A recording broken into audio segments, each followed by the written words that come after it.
The Edinboro men's cross-country team tied for 5th place at this past weekend's Iona Meet of Champions to take the top finish for any Division II team, while the women took 9th, again best among Division II teams. Talk about the showings of your two teams. Actually, I thought both teams ran pretty much the same. I was surprised that the women's team was down in 9th place. However, if you look at the scores, it's a very few number of points for them to get up in the top 5.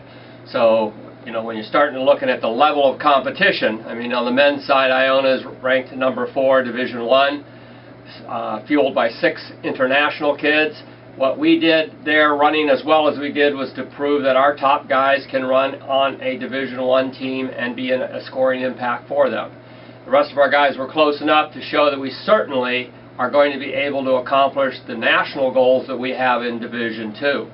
We did not run with Scott Anderson, our number 1 runner, and as a matter of fact, there were 2 other guys who could have impacted our top 5 or 6 guys that didn't run that race. So we were in pretty good shape.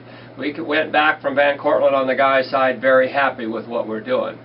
The girls, gosh love them. We always train hard to go out and run fast at the beginning, and certainly we did that at Iona's Van Cortlandt Park, which is the mecca of Eastern cross country in a traditional sense that goes back all the way to the 1920s. If we'd ended the race at the first mile, you just saw Edinboro number 1 altogether. So it's a little dumb, but that's what I teach them to do. Go out and die like a pig. And so that as the season progresses, we're able to hang on longer and longer. It probably wasn't the smartest race plan, but I thought it did very well. Showed that we have a number of runners. We have 7 girls that can interchange at the front at the all-conference level, and so we're going to be a force to pretty well, I don't want to say guarantee anything because you don't know. You got to have a little bit of luck, but we're certainly in the driver's seat to make that trip to nationals with both the men and the women.